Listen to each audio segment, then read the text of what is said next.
दोस्तों, एक ऐसी दुनिया जो पूरी तरह से अंत हो चुकी है, लेकिन अभी भी कुछ लोग हैं जो किसी तरह से उसमें जिंदा है। ऐसे हालातों में एक आदमी कैसे जिंदा रह सकता है, ये कहानी उसी के बारे में।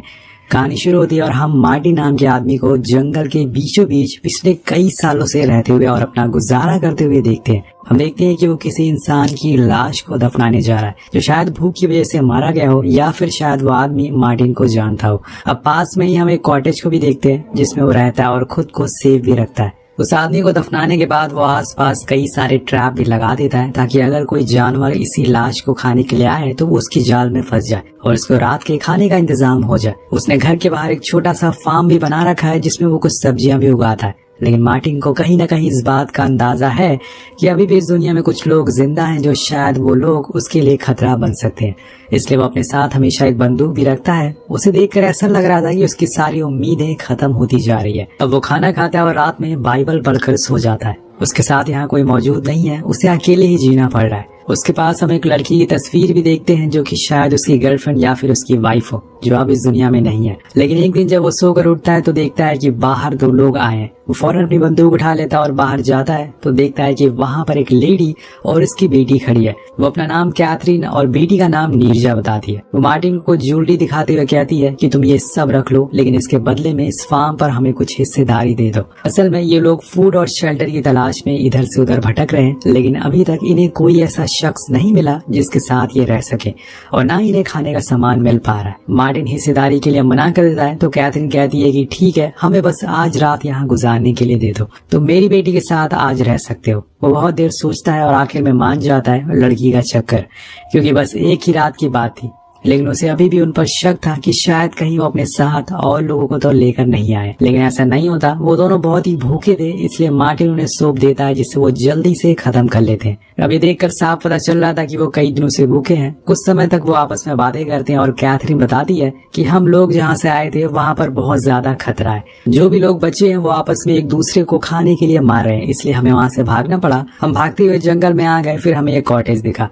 रात हो गई और कैथरीन नीरजा को मार्टिन के पास जाने को कहती है और यहाँ दोनों इंटीमेट होते हैं। अगली सुबह इनके जाने का समय आ चुका था, लेकिन मार्टिन न जाने क्यों इन्हें घर से जाने के लिए नहीं कुछ कहता, क्योंकि वो भी अब अकेला हो चुका है और उसे किसी की जरूरत है। जैसे कि हम जानते हैं कि हमें जिंदा रहने के लिए किसी की साथ की जरूरत पड़ ही जाती है जो उसके अकेलेपन को दूर कर सके। उसे ऐसे दूर शांत खड़ा हुआ देख कर कैथरीन कहती है कि मुझे लगता है कि शायद नीरजा तुम्हें पसंद करने लगी है। मार्टिन उसकी बातें समझ रहा था। उसे अच्छे से पता था कि वो बस उसे फुसला रही है ताकि वो यहाँ रह सके।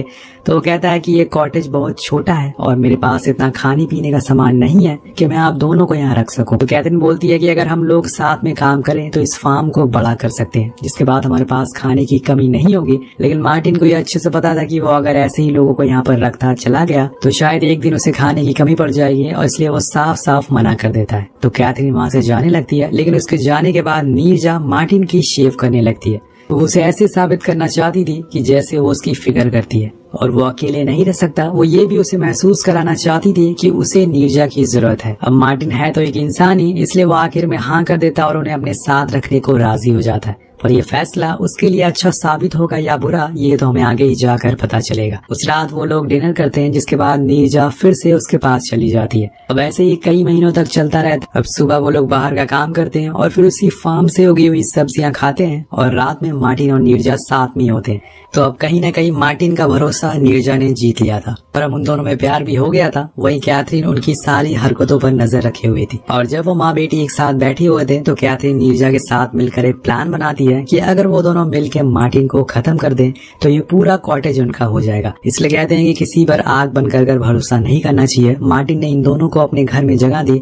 अब नीरजा भी कहीं न कहीं अपनी माँ की बातों में आ जाती है। वो मार्टिन के राज खोलने लगती है और बताती है कि वो अपनी बंदूक की गोलियां अपनी पैंट के पीछे वाले पॉकेट में रख, और आज रात मैं वो ले लूंगी, जिसके बाद हम उसे खत्म कर देंगे। अब रात को सब कुछ प्लान के मुताबिक होता है। नीरजा मार्टिन के सोने का इंतजार करती है और जैसे ही वो सो जाता है वो जाकर उसके पैंट में से उन गोलियों को निकाल लेती है और अपने पास रख लेती है, और अगली सुबह वो जाकर अपनी माँ को दे देती है। जो उस रॉड को भी ले ली थी। और फिर अब बारी थी मार्टिन की, जो बाहर फार्म पर काम कर रहा था। नीरजा उधर पास वाली नदी में नहाने के लिए चली जाती है, क्योंकि वो कैथरीन नहीं चाहती थी कि उसकी जान खतरे में आए, इसलिए वो खुद उस पर हमला करने के लिए आगे बढ़ती। लेकिन तभी मार्टिन को वहाँ कीचड़ में कुछ पैरों के निशान दिखते हैं, जिससे वो समझ जाता है कि जरूर उन तीनों के अलावा यहाँ कोई और भी आया था। अब वो फौरन कैथरीन से नीरजा के बारे में पूछता है, तो बताती है कि वो नदी के पास गई है। यहाँ उसका प्लान फेल हो गया था, पर इस समय उसकी बेटी की जान खतरे में।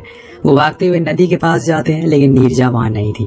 हम देखते हैं कि एक आदमी ने उसे पकड़ लिया है और वो उसे लेकर झाड़ियों में छुपा हुआ है। जब वहाँ मार्टिन जाता है तो उस आदमी पर बंदूक तान देता है। वो अपनी पॉकेट चेक करता है गोलियां निकालने के लिए, तो गोलियां वहाँ पर गायब थी। तो वो समझ जाता है कि ये काम जरूर नीरजा का है। लेकिन इतने में तो वो सामने वाला आदमी उठता है और अपनी बंदूक से गोली चलाता है, जो सीधा मार्टिन को लगती है, जिससे मार्टिन वहीं गिर जाता है। जब वो आदमी उसके पास आता है चेक करने के लिए कि वो मरा या नहीं, तभी मार्टिन उस पर एक खंजर से वार करता है और वो वहीं मारा जाता है। लेकिन यहाँ मार्टिन को भी गोली लग चुकी थी, इसलिए नीरजा और कैथरीन उसे लेकर कॉटेज में आती हैं, जहाँ वो दोनों उसकी गोली को बाहर निकालते हैं, जिसके बाद वो उसका सही तरीके से इलाज करते हैं। लेकिन यहाँ मेडिसिन नहीं थी, इसलिए वो ठीक हो नहीं पा रहा था। अब उसका जख्म बढ़ता जा रहा था और यहाँ उसकी जान एक ही शख्स बचा सकता है, और वो थी कैथरीन, क्योंकि उसको जड़ी बूटियों के बारे में पता होता है जो उसे ठीक कर सकती हैं। लेकिन उसके दिमाग में अब ये बात आने लगी थी कि अब उसे मार्टिन को मारने की जरूरत ही नहीं है, क्योंकि वो खुद ब खुद मरता जाएगा। मार्टिन अब कहीं बाहर नहीं जाता था, क्योंकि खुद उसे महसूस होने लगा था कि वो ज्यादा दिन तक जिंदा नहीं रह पाएगा। वो कमजोर होता जा रहा था, और एक रात जब उसको दर्द ज्यादा बढ़ जाता है तो वो नीरजा को अपने रूम में बुलाता है और उसे अपने घाव को साफ करने को कहता है। पर उसी दौरान वो बेहोश हो जाता है। अब बाहर आकर नीरजा अपनी माँ से कहती है कि हम जो कर रहे हैं वो गलत है, क्योंकि इसी आदमी ने हमारी जान बचाई थी और अब हम उसे ऐसे मरने नहीं दे सकते। तो कैथरीन कहती है कि अगर तुम्हें रोज खाना चाहिए तो उसे मरना ही होगा, क्योंकि इस कॉटेज में सिर्फ 2 लोगों के लिए खाना बचा हुआ है। अब नीरजा अपनी माँ से कहती है कि अब आपकी उम्र हो गई है, अगर आपको कुछ हो गया तो मैं अकेली पड़ जाऊंगी, लेकिन अगर मार्टिन जिंदा रहा तो वो मेरा ख्याल रख सकेगा, मुझे सेफ रख सकेगा। अब थोड़े समय सोचने के बाद कैथरीन को उसकी बातें सही लगती है, तो वो जाकर मार्टिन का इस बार सही से इलाज करती है, जिससे कि कुछ समय बाद वो अच्छा महसूस करने लगता है। लेकिन क्या कैथरीन के मन में अब उसे मारने का ख्याल नहीं आएगा? और आपको क्या लगता है कि क्या इस जंगल में बस यही लोग हैं? अगर इनके पास किसी आदमखोर लोगों का ग्रुप आ गया जो इंसानों को खाता है, तो ये क्या करेंगे? अब धीरे धीरे करके इन तीनों में सब कुछ ठीक होता जा रहा था। ये एक दूसरे पर भरोसा करने लगे थे। लेकिन एक रात उनके दरवाजे पर कुछ लोग दस्तक देते हैं, जिसे ये सभी कांप जाते हैं। नीरजा कहती है कि क्यों ना हम उनका मुकाबला करें। लेकिन जब मार्टिन बाहर देखता है तो उसे पता चलता है कि बाहर तकरीबन 6 से 7 लोग हैं, जिनके पास हथियार भी है, और यहाँ मार्टिन के पास सिर्फ 2 गोलियां हैं, जो बहुत ही कम है। इसलिए उन्हें इस समय बस चुपचाप बैठे रहना होगा और ये दुआ करते रहना होगा कि वो लोग अंदर ना आए, क्योंकि वो इनका सारा सामान उठाकर ले जाएंगे। वो पूरी रात ये तीनों ऐसे ही बैठे रहते हैं, और जब सुबह होती है, शांति होती है, तो हम बाहर का मंजर देखते हैं। उन्हें पता चलता है कि उन लोगों ने इनकी सारी फसलें खराब कर दी है, और जो जो पकी हुई सब्जियां थी उन्हें भी वो अपने साथ ले गए। यानी कि अब इनके पास खाने को कुछ नहीं होगा, तो ये लोग सबसे पहले तो अपना फार्म ठीक करते हैं, क्योंकि इसके अलावा और इनके पास कोई चारा भी नहीं है। लेकिन अब आगे आने वाले दिन इन्हें खाली पेट ही गुजारना पड़ेगा, क्योंकि कई सब्जियां निकलने में काफी समय लगेगा। अब सीन शिफ्ट होता है नीरजा पर। उसे जिस बात का डर था वही हुआ। उसे पता चलता है कि वो प्रेग्नेंट है, पर वो नहीं चाहती कि वो इस बच्चे को ऐसी दुनिया में जन्म दे जहाँ लोग एक दूसरे की जान के प्यासे हैं। और अगर कैथरीन को इस बारे में पता चल गया तो वो उसका क्या असर करेगी ये तो उसे भी पता नहीं है। इसीलिए वो उस रात को एक वायर की मदद से अपने बच्चे को मारने की कोशिश करती है, लेकिन उसे ये काम हो नहीं पाता।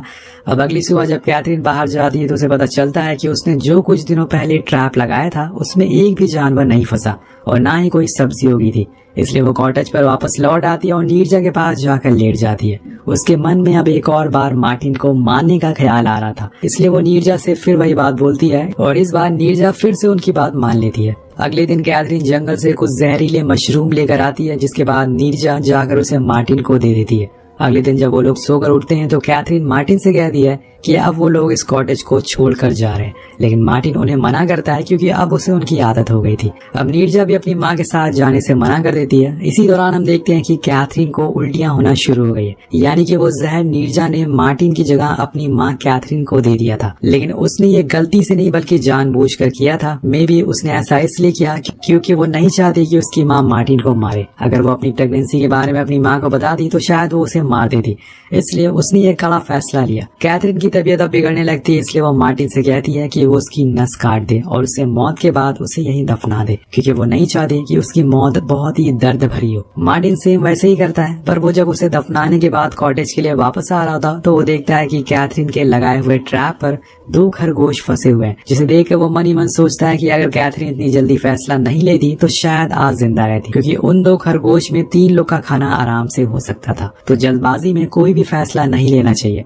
यहाँ अभी तक मार्टिन ना तो नीरजा की प्रेगनेंसी के बारे में पता था और ना ये बात की। अब जब मार्टिन कॉटेज पहुंचता है तो वहाँ पर नीरजा बहुत ही शांत बैठी हुई थी, क्योंकि उसे बिल्कुल अच्छा नहीं लगा था। वो पूरी तरीके से उदास थी। अब उसे अपनी माँ की कमी खल रही थी। वो ये बात किसी से शेयर भी नहीं कर सकती थी। लेकिन जब मार्टिन उसे ऐसा उदास देखता है तो वो उसे उसके साथ हुए सालों पहले एक हादसे के बारे में बताता है, जहाँ पर वो उसका भाई एक कैंप को लूटने गए थे, लेकिन वहाँ उसके भाई ने एक लड़की के साथ जबरदस्ती करने की कोशिश करी और उसकी वजह से वहाँ पर बहुत सारे लोग इकट्ठा हो गए और तब उन दोनों को वहाँ से भागना पड़ा। लेकिन एक समय पर उसका भाई गिर जाता है तो मार्टिन ने जानबूझकर उसकी पैर की हड्डी तोड़ दी, जिससे कि वो भाग ना सके और उसे उसकी गलती का एहसास हो गया। वो नीरजा को यही समझाना चाह रहा था कि उसने जो भी अपनी माँ के साथ किया वो सही था, क्योंकि कभी कभी हमें जिंदगी में कड़े फैसले लेने पड़ते हैं जिसमें हमें किसी अपनों को खोना पड़ता है, लेकिन उसमें गलती उन्हीं की होती है।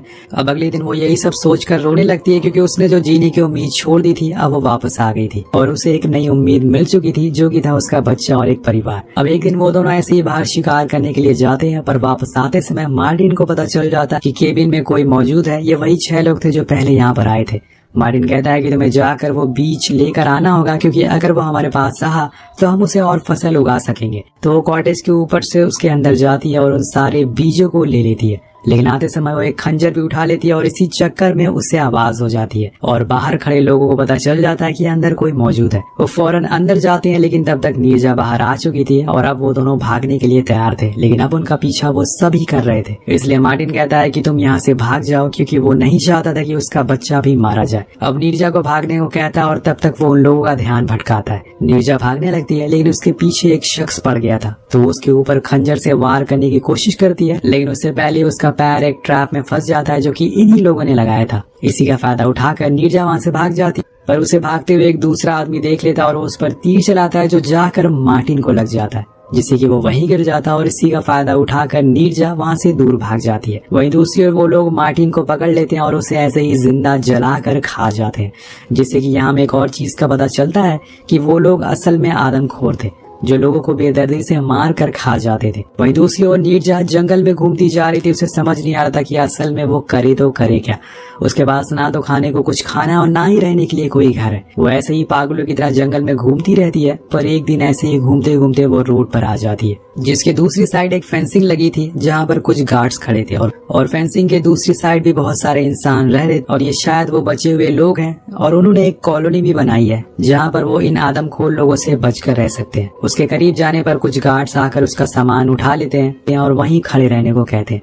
तब एक फीमेल गार्ड उसे पूछती है कि क्या तुम प्रेग्नेंट हो, तो वो कहती है कि हाँ। इसके बाद नीरजा देखती है कि अंदर फार्मिंग भी की जा रही है, तो वो उसे पूछती है कि क्या वो अंदर आ सकती है। तो वो गार्ड उसे बताती है कि अभी तुम्हारे लिए अंदर वोटिंग होगी, अगर लोगों ने ज्यादा वोट दिया तो तुम्हें अंदर ले लिया जाएगा। जिसके बाद वो पूछती है कि तुम अपने बच्चे का नाम क्या रखोगी, तो नीरजा बताती है कि अगर लड़का हुआ तो मार्टिन। इसी के साथ ये कहानी यही खत्म हो जाती है।